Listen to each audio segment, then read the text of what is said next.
Hey guys, it's Backpack Jack. I'm out here today at the Area of Enchantment again, and I thought I'd go for a little bit of hike. I had a conference call on the way to work this morning. They got cut short. I got a little bit extra time on my hands. I got my bug spray. I got my water bottle. The sun is shining, the breeze is blowing, and it's beautiful. So I thought we'd take another walk along here today, see if we can check out a few different things than we saw last time.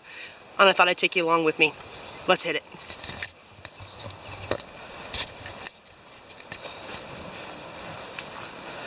Here we go, on an adventure in the deep, dark wood. Last time I did a video about this, I showed you some of the big structures in here, and I told you that it was like a treasure hunt in here for the kids. And here's an example of what I'm talking about. Right off the trail, right in there.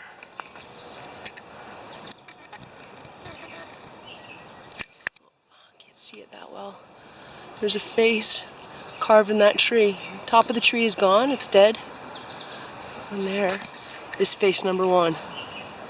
See why the kids love this place. It is absolutely magical. Or enchanted, I guess is more appropriate. Let's keep walking and see what else is along here. So here's our next one. This one's kind of hard to see because it's weathered. A woman sitting in the crook of the tree underneath the birdhouse. And the neat thing about this place is you just can't put your camera away and you just can't stop looking, because when we walk around this tree, there's another woman on this side. And there. 3 carvings. And we're 50 feet from the trailhead. You can see why the kids love this place. Let's keep going. I've been thinking about Chris at Wyndham Woodcraft's challenge to start a fire using birch bark and pine pitch and fatwood. And I'm gonna do it. Not today, because I can't have one in here, but this really makes me upset. This poor tree has been cut and deliberately ringed. Somebody's taken all the birch bark off of there, all the way around the tree. I love birch bark and it's great tinder, but that's gonna kill the tree. Like I said, I can't do Chris's challenge in here today anyway. I was gonna collect some birch bark to do it, but I think I'm gonna leave this poor tree alone. It does look to me like it's got some chaga up there. But again, I'm not going to throw anything up there and try to get it. I'm just going to leave this guy alone. Go see what else we can find down the trail. So here's a better example of birch bark. Just take some of this and pull it off. You're not going all the way around the tree. You pull it off just in little chunks, and it gives the tree a chance to heal itself and survive. This stuff is already dead. It's already coming off. It's not going to hurt the tree, but you can see here somebody's ringed this tree and it's sick. Please take care of nature. We'd like to keep it around for our kids and our grandkids to enjoy forever. Big, huge old trees in here. Well, huge by Ontario standards. They're not giant redwoods, but boy, they're beautiful. There's the sun over there. Ah, it's a beautiful day. Bugs are a little crazy in here though. It's a good thing I brought my bug spray. Probably should have brought my bug jacket instead, but I will survive.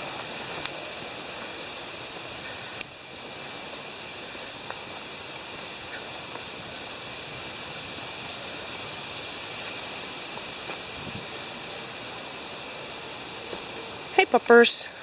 Hey puppers. So I'm back out in the open again, and I'll show you some more of these bigger polished statues.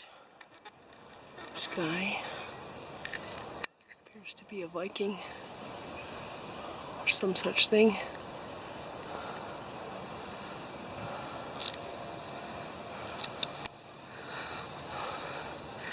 And we're going to follow the trail down that way. The last time we were here, we went up that way, around by the little garden, out by the water. Forest we're in is in over there. And we're just going to cut around the outside here, follow this trail and see some more of these statues. So here's another one. I love this one. I don't know what it is. Face. Up to, looks like a horse. Face. I believe there's, yeah, one on the other side too. There's 3 of them there. Man, I love this place. Let's go see some more. So there's a sign here that explains what the various carvings are. And that was not a Viking. That was Thor, the Norse god of thunder.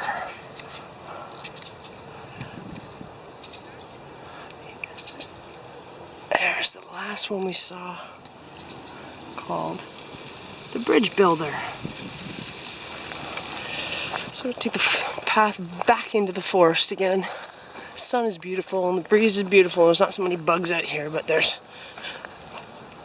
really cool things to see in here. So let's go out.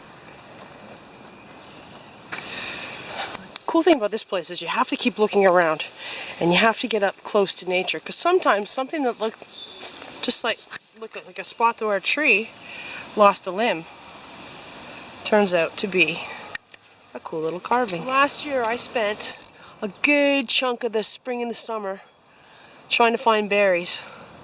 And today, without any effort, raspberry. Now I could pick it and I could eat it, but after that bad karma last year in my berry hunting, I'm gonna leave it. I'm gonna leave it for the health of the bush and for Mother Nature, and hope that the next time we come back here, this berry bush yields us a little bit more.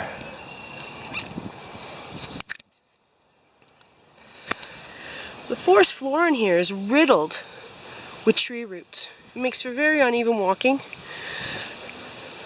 but I think it's cool. It kind of adds to the enchanted feeling in here. It's kind of like the trees are alive and they're just reaching out to grab you and hold you and, I don't know, I guess hug you if you're good to nature, and smother you if you don't take care of nature. When you bring the kids out here for a night hike, they think it's kind of creepy, and I can see why. We've got all kinds of little holes in the ground, branches stretching out like fingers, and they get a little bit creeped out sometimes. The little guys sometimes get a little scared, but it doesn't take long before they find their first wood carving and realize how truly cool it is in here.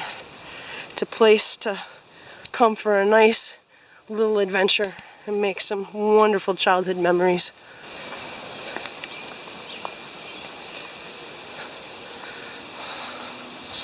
There's a marsh in there. It's home for ducks and fish, and a good spot to spend an afternoon. So this guy is a little hard to find. He's right at the beginning of the trailhead.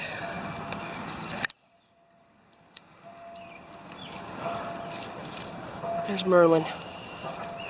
Merlin the magician, who greets everybody as they enter the enchanted forest.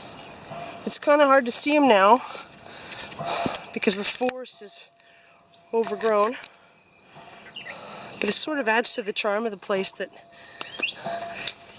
it's one of the few trails around where you're actually encouraged to go off trail and have a look to see what you can see. Merlin hiding here in the forest is pretty darn cool. You just have to watch your feet, watch your eyes, and take your time.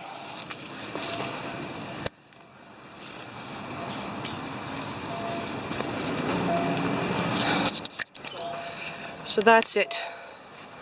Back out of the forest and back to the parking lot. Clouds are moving in. This afternoon, this evening's forecast of rain looks like it might have some merit. So I'm really glad I got out here and took this time today. By the time I get home and go out with the kitties, it might be too late. So that's it. I'm back out of the trailhead again, and it's time to get on my way. The clouds are moving in and the clock is ticking. It's time to get this day started. I'm really glad that conference call got canceled and I was able to get out here and take advantage of the day. And I hope you enjoyed coming along with me and seeing a few more of the sights in here in the Area of Enchantment. I hope your day is enchanted too. Have a great one. Thanks for watching. Take care.